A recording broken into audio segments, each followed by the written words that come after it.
Today we're going to explore one of the most fascinating and mysterious women in the Bible, Zipporah, Moses' first wife. Many people know about Moses, the great leader who led the Israelites out of Egypt, but very few know about his wife, Zipporah. Her story is full of mystery, courage, and important moments that shape the history of God's people.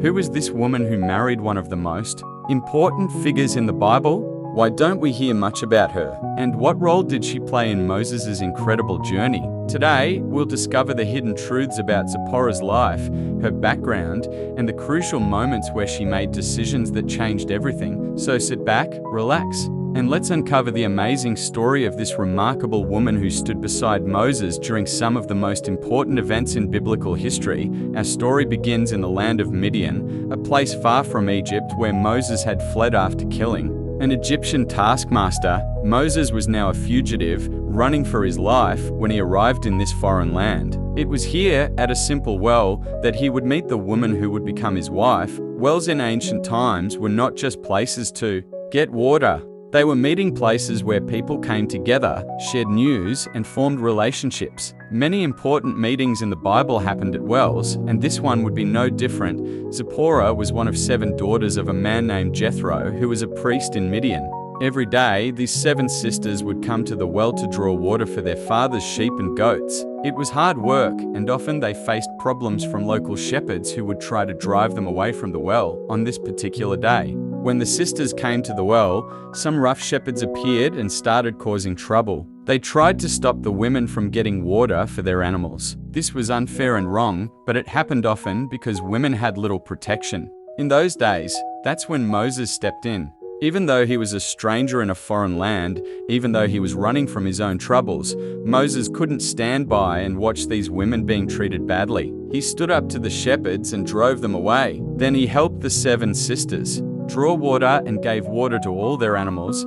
This act of kindness and bravery showed Moses' true character. He was someone who would fight for what was right, even when it didn't benefit him personally. This moment at the well was like a preview of how Moses would later stand up for all the Israelites against the powerful Pharaoh of Egypt. When the 7 sisters returned home that day, they were much earlier than usual. Their father Jethro was surprised and asked them what had happened. They told him about the Egyptian man they thought Moses was Egyptian because of how he looked and dressed, who had rescued them and even helped water their flock.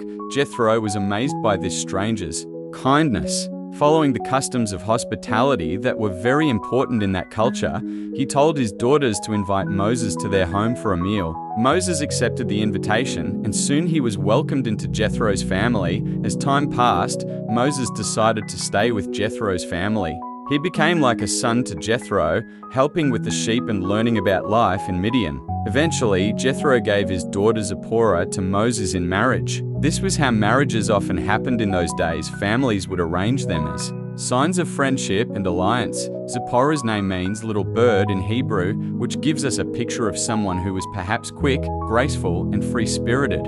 Through this marriage, Moses became fully part of the Midianite community. He wasn't just a refugee anymore. He was now a son-in-law, a husband, and eventually a father. To understand Zipporah better, we need to know about her people, the Midianites. The Midianites were descendants of Abraham, just like the Israelites, but through a different family line. Abraham had married a second wife named Keturah after Sarah died, and one of their sons was named Midian. So the Midianites and Israelites were actually distant cousins. However, over many generations, the two groups had developed very different cultures and ways of life. The Midianites were nomads, which means they moved from place to place with their animals, looking for grass and water. They were skilled traders who traveled across the desert, buying and selling goods between different nations. Zipporah's father Jethro was not just any ordinary Midianite, he was a priest. This means he was a religious leader who helped his people worship God and offered sacrifices. The Midianites believed in God, but their way of worshipping was different from what the Israelites would later practice. They may have mixed their worship of the true God with some local customs and beliefs. Growing up as a priest's daughter, Zipporah would have been well educated in the religious traditions of her people. She would have known about sacrifice, prayer, and the importance of keeping a right relationship with God. This religious background would prove very important later in her story. The Midianite culture was also different from Israelite culture in other ways. They had different customs about marriage, family life, and social relationships. When Zipporah married Moses, she was not just marrying a man, she was joining her life to someone from a completely different background. This cultural difference would create both opportunities and challenges in their marriage. On one hand, Jethro's wisdom and experience would later help Moses learn how to be a better leader. On the other hand, some Israelites would later look down on Zipporah because she was a foreigner. Despite these challenges, Zipporah's heritage gave her certain strengths. She came from a people who were used to surviving in difficult conditions, making tough decisions, and adapting to new situations. These qualities would serve her well as the wife of Moses, especially during the dramatic events that were about to unfold. One of the most puzzling and dramatic stories involving Zipporah happens when she and Moses are traveling back to Egypt. God had appeared to Moses at the burning bush and commanded him to return to Egypt to lead the Israelites out of slavery. Moses had taken his wife and sons with him on this important journey, but then something shocking happened. The Bible tells us that during their journey, at a place where they stopped for the night, God appeared to Moses and was about to kill him. This is hard to understand because God had just chosen Moses to be the leader of his people. Why would God want to kill the very person he had called to save Israel? Bible scholars believe the reason was that Moses had failed to circumcise his son. Circumcision was a very important sign of the covenant between God and Abraham's descendants. Every male child was supposed to be circumcised on the 8th day after birth as a sign that he belonged to God's people. But Moses had not done this for his son. This might seem like a small thing to us, but to God it was very serious. Moses was about to become the leader of God's people, but he had not even followed one of the most basic requirements of the covenant. How could he lead others in following God if he wasn't following God himself? In this moment of danger, when Moses' life was in immediate threat, it was Zipporah who acted quickly and decisively. She took a sharp stone knife and circumcised her son herself. This was unusual because circumcision was normally done by the father or another male relative. But there was no time to wait. Moses' life was in danger. After performing the circumcision, Zipporah touched Moses' feet with the foreskin and said, "Surely you are a bridegroom of blood to me." These words are mysterious and have been discussed by Bible scholars for centuries. Some think she was angry about having to do this painful procedure. Others think she was expressing relief that the danger was over. Still others believe she was acknowledging the serious nature of the covenant that now bound her family to God's people. Whatever her exact feelings were, Zipporah's quick action saved Moses' life. God's anger was satisfied, and Moses was allowed to continue on his mission to Egypt. This incident shows several important things about Zipporah. First, it shows that she understood the religious requirements of her husband's faith, even though she came from a different background. She knew what needed to be done and was willing to do it. Second, it shows her courage and decisiveness. In a moment of crisis, when her husband's life was in danger, she didn't panic or hesitate. She took action that saved his life. Third, it shows her commitment to her husband and his mission. She could have used this as an excuse to turn back and return to the safety of her father's house. Instead, she made the necessary sacrifice to ensure that Moses could continue on his journey to Egypt. This mysterious incident reveals Zipporah as a woman of strength, understanding, and deep commitment to her family and to God's purposes. As Moses began his mission in Egypt, confronting Pharaoh and demanding the release of the Israelites, Zipporah and their two sons Gershom and Eliezer were sent back to Midian to stay with her father Jethro. The Bible doesn't tell us exactly why this happened, but we can understand several possible reasons. First, Egypt was becoming a very dangerous place. Moses was challenging the most powerful ruler in the world, and this was bringing plagues and disasters upon the entire country. Pharaoh was angry, the Egyptian people were suffering, and there was a lot of tension and conflict. Moses may have wanted to protect his family by sending them to safety. Second, Moses needed to focus completely on his mission. Leading the Israelites out of slavery was an enormous responsibility that required all of his attention and energy. Having to worry about his family's safety in the middle of all this conflict might have been too much of a distraction. Third, there may have been challenges with Zipporah fitting in among the Israelites. As a Midianite, she was a foreigner with different customs and ways of life. Some of the Israelites might not have accepted her easily, and this could have created additional problems for Moses when he was trying to unite the people under his leadership. The separation must have been difficult for both Moses and Zipporah. They had built a life together in Midian, and now that life was being interrupted by God's call on Moses, Zipporah had to return to her father's house, not knowing when she would see her husband again or what would happen to him in Egypt. During this time of separation, Moses was dealing with the 10 plagues, the confrontation with Pharaoh, and finally the exodus from Egypt. Meanwhile, Zipporah was waiting in Midian, probably hearing news of what was happening and wondering about her husband's safety. The names of their 2 sons tell us something about Moses' state of mind during his time in Midian. Jershon means I have been a foreigner in a foreign land, showing that Moses always felt like an outsider. Eliezer means my father's God was my helper. He saved me from Pharaoh's sword, showing Moses' gratitude for God's protection. After the Israelites had successfully left Egypt and were camped in the wilderness near Mount Sinai, Jethro brought Zipporah and her sons back to Moses. This reunion was a joyful occasion, with Moses showing great respect and affection for his father-in-law. The reunion also provided an opportunity for cultural exchange. Jethro, though he was a Midianite, offered sacrifices to God and shared a meal with Moses, Aaron, and the elders of Israel.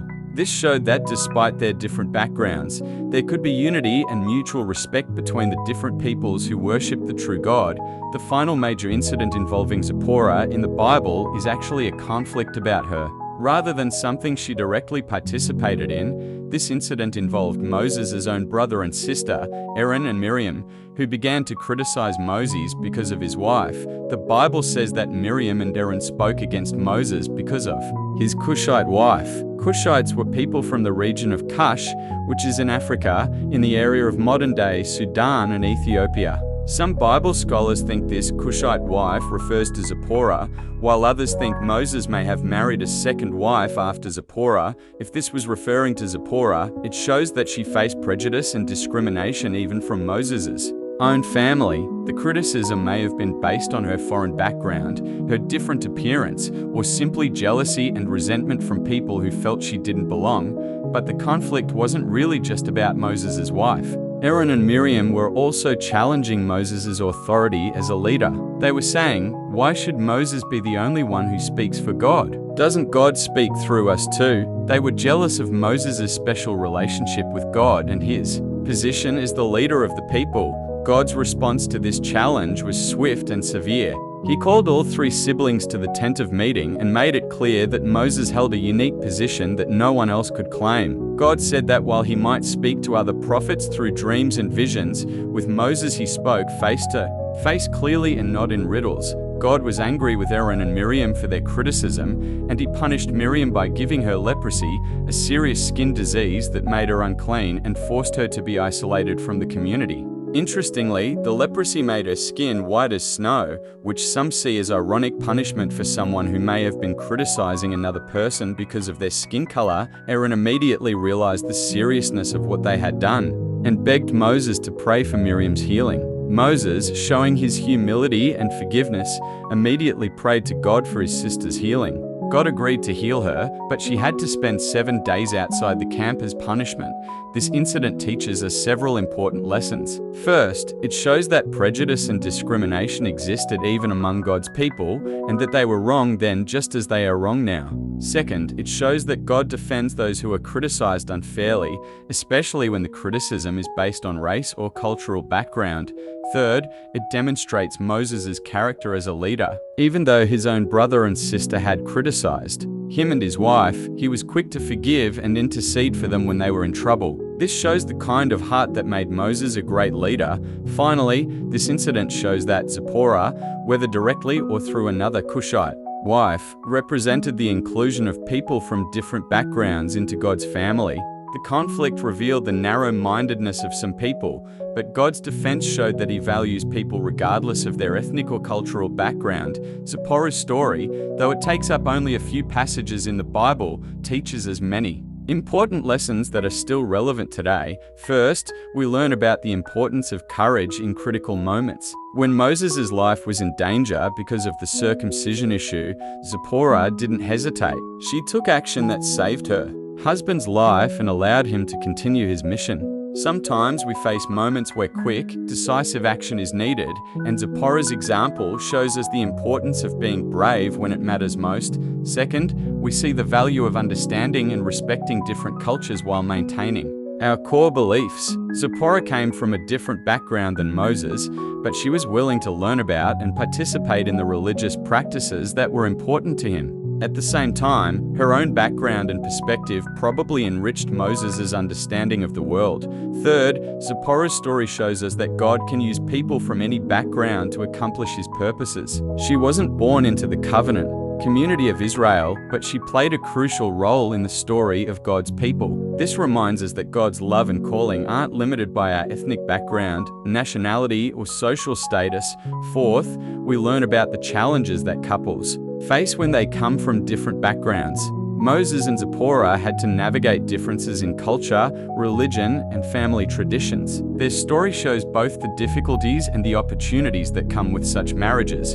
Finally, Zipporah's story teaches us about the importance of family support in fulfilling God's calling. Moses had an enormous responsibility as the leader of God's people, and Zipporah's support and understanding were crucial to his success. Behind every great leader, there are often family members who make sacrifices and provide support that enables that person to fulfill their calling. As we come to the end of our exploration of Zipporah's life, we can see that even though she doesn't appear in many Bible stories, her impact was significant.